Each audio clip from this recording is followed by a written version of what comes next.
So you are here for a garden tour, but I am not actually in my garden, as you can tell. And there's a reason for that, which you're gonna learn about in this video.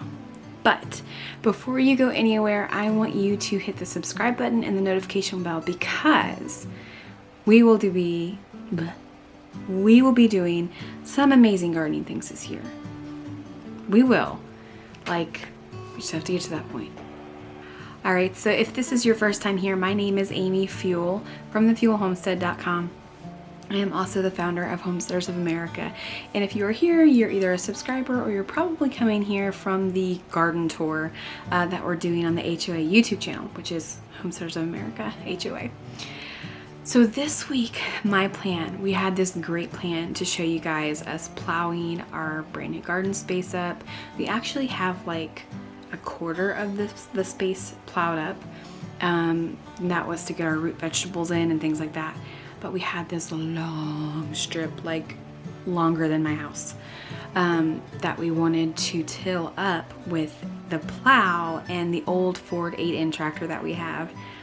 And unfortunately, the tractor is not working well enough for us to use the plow.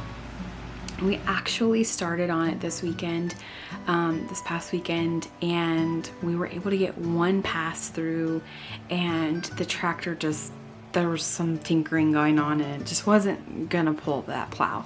So the tractor needs a little bit of work. The story behind the tractor is that we actually, it was sitting in a barn for years. My husband got a really good deal on it. It's in really good shape.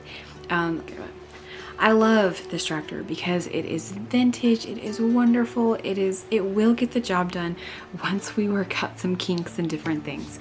But that's probably not gonna be this year, which is fine.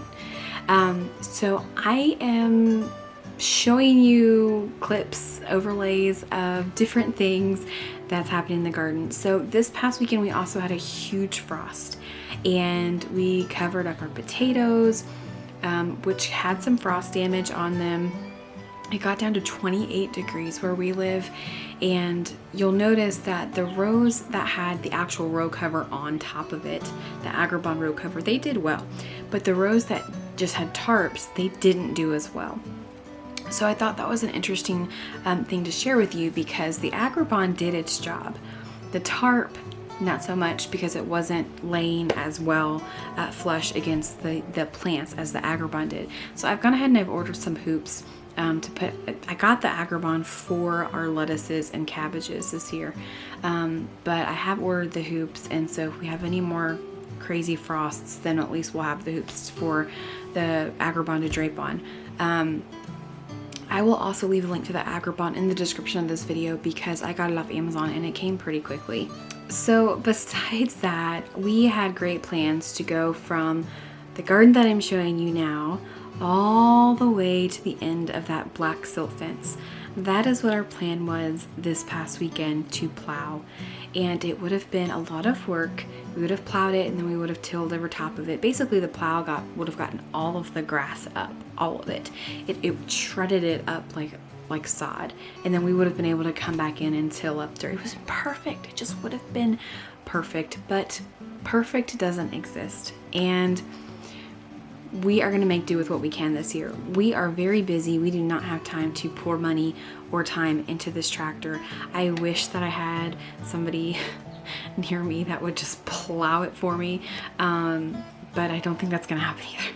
So we are going to make do with what we have, and it's going to be fine, because you're going to see us adapt with all the plants that I have to plant, that I'm going to show you in just a second.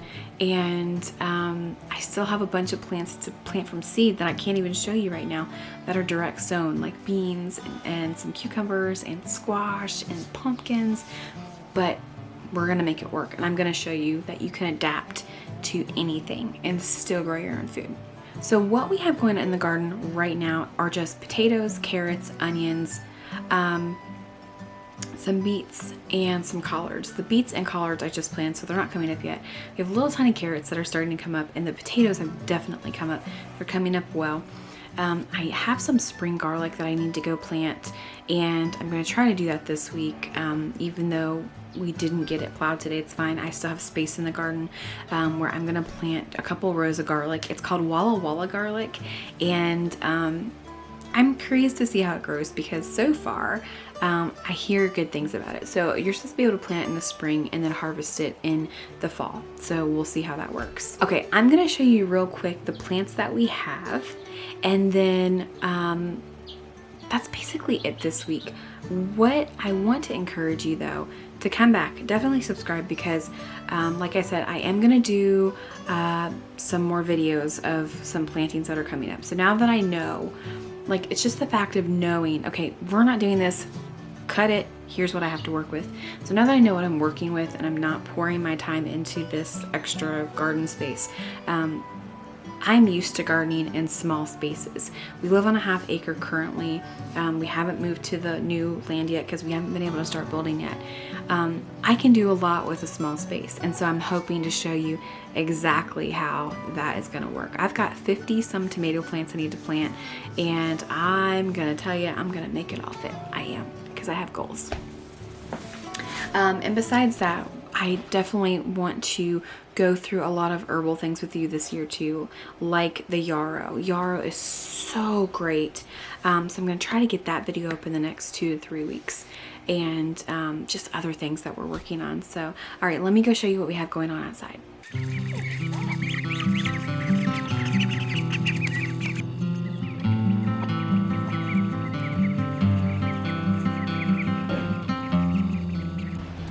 My green stalk lettuce is doing amazing. This is Bib lettuce. This is head lettuce. I actually don't even know what kind of head lettuce it is. It just said head lettuce on it. Doing wonderful. About to start eating those. The top portion of my strawberries, the frost got them, but the bottom portions are doing really good. So they had some protection from this. Here's the rest of that lettuce, head lettuce, and cabbage I need to get in. Cilantro, rosemary, here's some peppermint, spearmint, 2 elderberry cuttings, 1 that didn't make it, sage, oregano, thyme, and basil. This has some damage on it, but it should be fine. 3 beautiful chamomile plants, some dill plants. I killed my peppermint because I thought that I had watered it and I didn't. Some more Bib lettuce there, zinnias, tomatoes everywhere. There's just tomatoes all over the place. I don't even know. See, we lost some tomatoes. They might pop back up, but we'll have to see. This is more chamomile, I think, and some yarrow. That would be popping up through there. Some more sunflowers. I've got some squashes, some cucumbers, and my beautiful yarrow is getting ready to open up. Isn't it beautiful? I'm gonna have a whole video on yarrow soon. It is such a beautiful herb that everyone should grow. It truly is a pandemic herb. And then I've got some elderberry bushes here, and this was just a flower. So you can see, I mean, we have a lot of plants to plant. Again, that is just the plants that are plants. I'm gonna grab some more yarrow plants from the garden center, and maybe a couple more things like some more squashes and a few different varieties of things. And then I have stuff to plant from seed, so I have to get my arches and trellises up for my beans and cucumbers. That doesn't even really require me to have a tilled garden space. You could literally just cut the grass real low, drop your beans and cucumbers in, and just let them trellis and keep it weeded. Honestly, you can really do that with a lot of things. You can even do that with tomatoes. Just dig a hole in the ground, weed eat around it to keep the weeds down, and it'll grow perfectly fine, as long as you have something to support it too. So if you don't have a tiller or you don't have a plow, don't fret. You can still plant a garden, and we are going to hopefully show you how to do that this year. All right, guys, I hope you enjoyed this video. I know it's not very interesting, but sometimes I wanted to show you that sometimes things don't go as planned, and I thought about waiting until next week so I had content to put in this video, but I want to show you the realness of gardening throughout this entire series. And the real fact is that you will always encounter something in your gardening journey every single year that doesn't work, or that it fails, or that it doesn't work the way you want it to do. And you always adapt, and in the end, you learn so much as a gardener. All right, thanks for joining us, guys. You are watching this video as part of the YouTube collaboration with Homesteaders of America. Make sure you go over there every single Monday through December, the middle of December, every Monday, to find out all the other collaborators that are joining us each and every week. I hope you have a great day and happy homesteading.